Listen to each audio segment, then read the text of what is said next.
অন্য মঞ্চের আলাপ চাইতে আপনাদের সকলকে আমন্ত্রণ জানাচ্ছি। বাংলাদেশের রাজনীতি দ্রুত বদলাচ্ছে, ক্রমেই জটিল থেকে জটিলতর হচ্ছে। গোলকধাঁধার প্যাচে আটকে যাচ্ছে রাজনীতি।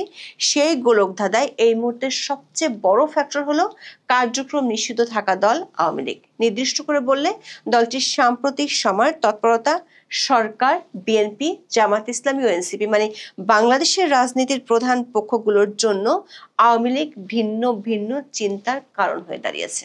সরকার একাধিক সূত্র বলছে, আওয়ামী লীগ নিয়ে গোয়েন্দা সংস্থার তথ্য সরকারের চিন্তাকে দুশ্চিন্তায় পরিণত করেছে। শুধু দেশেই নয়, দেশের বাইরেও দলটির তৎপরতা সরকারের ঘুম কেড়ে নিয়েছে। দুশ্চিন্তা এতটাই বেড়েছে যে অধ্যাপক ইউনূস কোনো ঝুঁকি নিতে চান না, যাতে বিদেশের মাটিতে উপদেষ্টা মাহফুজ আলমের মতো পরিস্থিতির শিকার হতে হয়। বিদেশের মাটিতে আওয়ামী লীগের কর্মসূচি ঠেকাতে তাই অধ্যাপক ইউনূস তার নিউ ইয়র্কের বহরে যোগ করেছেন ৩ মিত্র দলের ৪ জনকে। অন্যদিকে আওয়ামী লীগকে নিয়ে চিন্তা বেড়েছে বিএনপিরও। বিশেষ করে ডাকসু ও জাকসু নির্বাচনে শিবিরের জয়ের পেছনে আওয়ামী লীগের গোপন সমর্থন কাজ করেছে বলে দলটির অনেকেই মনে করে। সামনে নির্বাচনে একই ধরনের সমর্থন পেলে সেটি বিএনপির ১৭ বছরের স্বপ্নকে অধরাই রেখে দিবে। কিংস পার্টি এনসিপিও এমন গোপন সম্পর্কের গন্ধ পেয়েছে। তাই শুরু থেকে একসাথে পথ চললেও হঠাৎ জামাতের কাছ থেকে দূরে সরে গেছে দলটি। আবার মিত্রদের মধ্যে হঠাৎ করে এমন অনৈক্য সরকারকে বেশ ভাবাচ্ছে। এর সাথে দল নিষিদ্ধের বিষয়টি নিয়ে সরকার উপর আন্তর্জাতিক চাপও বাড়ছে। মোট কথা, কার্যক্রম নিষিদ্ধ থাকলেও বাংলাদেশের রাজনীতিতে বড় রকমের প্রাসঙ্গিক হয়ে উঠেছে আওয়ামী লীগ। প্রশ্ন হলো কেন? জানতে চলুন যাওয়া যাক। বিদেশ সংস্থাগুলো থেকে সরকার আওয়ামী লীগকে নিয়ে যে তথ্য পেয়েছে তাতে সরকারের চিন্তা বহু গুণ বেড়েছে। কার্যক্রম নিষিদ্ধ থাকা সত্ত্বেও দেশ ও দেশের বাইরে দলটি যেভাবে মিছিল করছে, সরকার তাতে এক ধরনের অসহায় হয়ে পড়েছে। ১৪ সেপ্টেম্বর রাতে ঢাকায় দেশের আইন শৃঙ্খলা পরিস্থিতি নিয়ে উপদেষ্টা পরিষদের কোর কমিটির একটি বৈঠক হয়। স্বরাষ্ট্র উপদেষ্টা জাহাঙ্গীর আলম চৌধুরীর সভাপতিত্বে আয়োজিত ওই সভায় একাধিক উপদেষ্টা নিরাপত্তা বাহিনীর কর্তাদের কাছে জানতে চান, আওয়ামী লীগের কার্যক্রম নিষিদ্ধ তাদের ছাত্র সংগঠন ছাত্রলীগ, তাহলে ঢাকা সহ বিভিন্ন শহরে তারা কি করে মিটিং মিছিল করতে পারছে?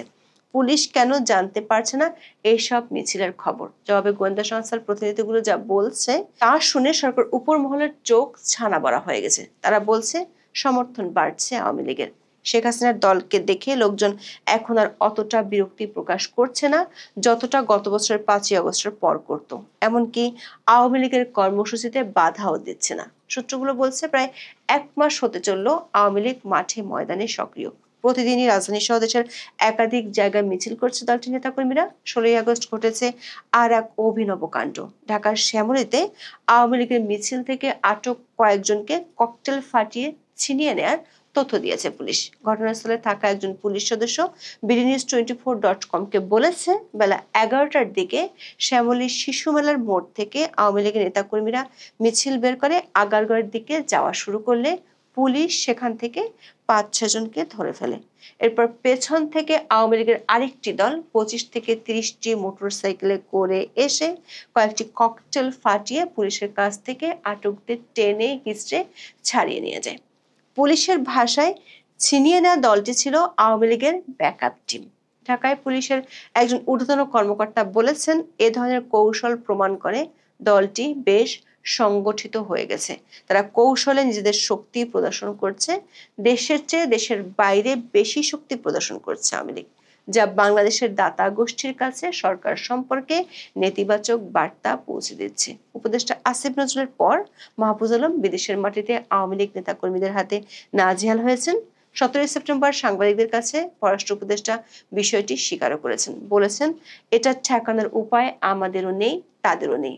এখানে আমাদের বুঝতে হবে, পশ্চিমের দেশগুলোতে বাধা দেয়া, স্লোগান দেয়া, রাস্তায় মিছিল করা, প্রতিবাদ করার রাস্তা আটকানোর কোনো উপায় আমাদের কেন কারোরই নেই। সেসব দেশের সরকার এটা করতে দিতে বাধ্য। শুধু ডেলিগেশন দলের নিরাপত্তা যেন সঠিক থাকে।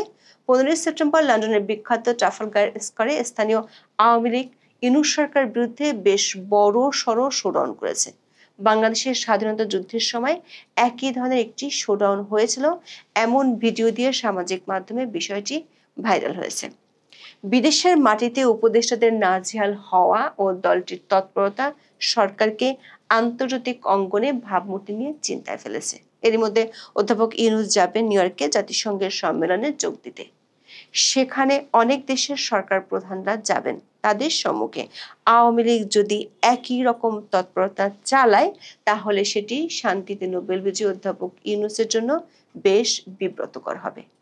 গত বছর যখন তিনি নিউ ইয়র্কে গিয়েছিলেন তখন গ্র্যান্ড হায়াত হোটেল এবং জাতিসংঘের সদর দপ্তরের বাইরে বিক্ষোভ করেছিলেন আওয়ামী লীগের নেতাকর্মীরা। এরপর গত জুনে লন্ডন সফরের সময় পার্ক লাইনের হোটেলের ডরচেস্টারের সামনে বড় ধরনের বিক্ষোভ করে আওয়ামী লীগের নেতাকর্মীরা। কিন্তু তখনকার চেয়ে এখনকার পরিস্থিতি ভিন্ন, বিশেষ করে মানবাধিকার ইস্যু আর মব সন্ত্রাস ইস্যুতে অধ্যাপক ইউনূস সরকারের সমালোচনা বিশ্বজোড়া।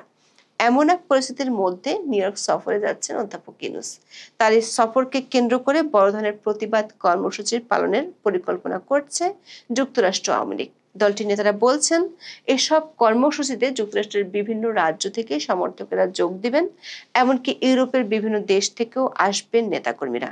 এমন অবস্থায় পাল্টা শোডাউনের কৌশল নিয়েছে সরকার। বিএনপি এবং জামাত কর্মীদের উদ্দীপ্ত করতে ডক্টর ইউনূসের সফর সঙ্গী হচ্ছেন দল দুটির শীর্ষ নেতারা। পররাষ্ট্র উপদেষ্টা মোহাম্মদ তৌহিদ হোসেন 17 সেপ্টেম্বর জানান জাতিসংঘ সাধারণ পরিষদের অধিবেশনে যোগ দিতে 21 সেপ্টেম্বর রাতে ঢাকা ছাড়বেন প্রধান উপদেষ্টা। তার সফর সঙ্গী হচ্ছেন মিত্র তিনটি দলের 4 রাজনীতিক। তারা হলেন বিএনপির মহাসচিব মির্জা ফখরুল ইসলাম আলমগীর, তারেক রহমানের পররাষ্ট্র বিষয়ক উপদেষ্টা হুমায়ুন কবির, জামাতের নায়েবে আমির সৈয়দ আব্দুল্লাহ মোহাম্মদ তাহের এবং এনসিপির সদস্য সচিব আক্তার হোসেন। এই 4 জনকে যুক্ত করার কারণ পরিষ্কার করেননি পররাষ্ট্র উপদেষ্টা, তবে বলেছেন দেশের বিশেষ পরিস্থিতির প্রেক্ষাপটে তারা ডক্টর ইউনূসের সফর সঙ্গী হচ্ছেন। দর্শক, সরকারের কয়েকটি সূত্র নিশ্চিত করেছে এবারের সফরে বড় ধরনের প্রতিবাদ কর্মসূচির মুখোমুখি হওয়ার আশঙ্কা করছে সরকার। জাতিসংঘ অধিবেশনের সময় এমন পরিস্থিতির মুখোমুখি হওয়া ডক্টর ইউনূসের জন্য বিব্রতকর। এতে আন্তর্জাতিক পরিসরে তার ভাবমূর্তি সংকটে পড়ার আশঙ্কা তৈরি হয়েছে, আর তাই নিজের প্রতি সমর্থন দেখাতে নেওয়া হচ্ছে পাল্টা শোডাউনের কৌশল। এক্ষেত্রে জামাতের পাশাপাশি সহায়তার হাত বাড়িয়ে দিয়েছে বিএনপিও। বিএনপির শীর্ষ নেতৃত্বের নির্দেশে সফর সঙ্গী হচ্ছেন দলের মহাসচিব মির্জা ফখরুল সহ 2 নেতা।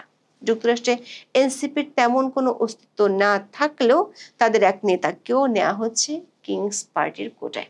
সরকারের সূত্রগুলো বলছে আরো একটি কারণে 4 রাজনীতিককে নিয়ে যাচ্ছেন অধ্যাপক ইউনূস।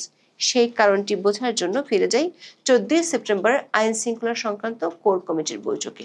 সে বৈঠকে আওয়ামী লীগের মিছিল বাড়ার জন্য পুলিশ কোনো দায় নিতে চায়নি। তারা বলেছে এর দায় রাজনৈতিক দলগুলোর, সরকারের ভাষায় ফ্যাসিবাদ বিরোধী শক্তিগুলোর। পুলিশ বলছে আগের মতো আর আওয়ামী লীগের বিরুদ্ধে অন্য দলগুলোকে সক্রিয় দেখা যাচ্ছে না। সাধারণ মানুষের মধ্যেও সাবেক শাসক দলের বিষয়ে অবস্থান বদল হয়েছে। আগের তুলনায় অনেক বেশি মানুষ মিটিং মিছিলে অংশ নিচ্ছেন, ফলে পুলিশ গোয়েন্দারা আগের মতো শেখ হাসিনার দলের কর্মসূচি আগাম জানতে পারছে না। বৈঠকে উপস্থিত কয়েকজন উপদেষ্টা গোয়েন্দাদের এমন মন্তব্যের সাথে একমত। একজন উপদেষ্টা মনে করেন আওয়ামী লীগকে নিয়ে সরকারের চিন্তা বাড়ার আরো একটি কারণ ডাকসু ও জাকসু নির্বাচন। এই দুটি নির্বাচনের ফলাফল রাজনীতিতে নতুন প্যাচ কষে দিয়েছে।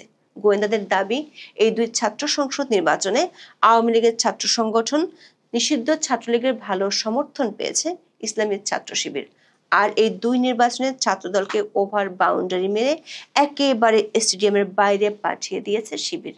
আগে থেকে পিয়ার না হলে নির্বাচনে যাব না করছিল জামাত ইসলামী। শিবিরের ল্যান্ডস্লাইড ভিক্টরির পর এখন সাংবিধানিক আদেশের সংস্কার প্রস্তাবের বাস্তবায়ন চায়, না হলে গণভোট চায়। দলটি জানে দুটো প্রস্তাবই অসাংবিধানিক, যেটি মেনে নিবে না বিএনপি। আর সংস্কার বাস্তবায়ন না হলে নির্বাচনে যাবে না অধ্যাপক ইউনূস। সরকারের চিন্তা এখানেই।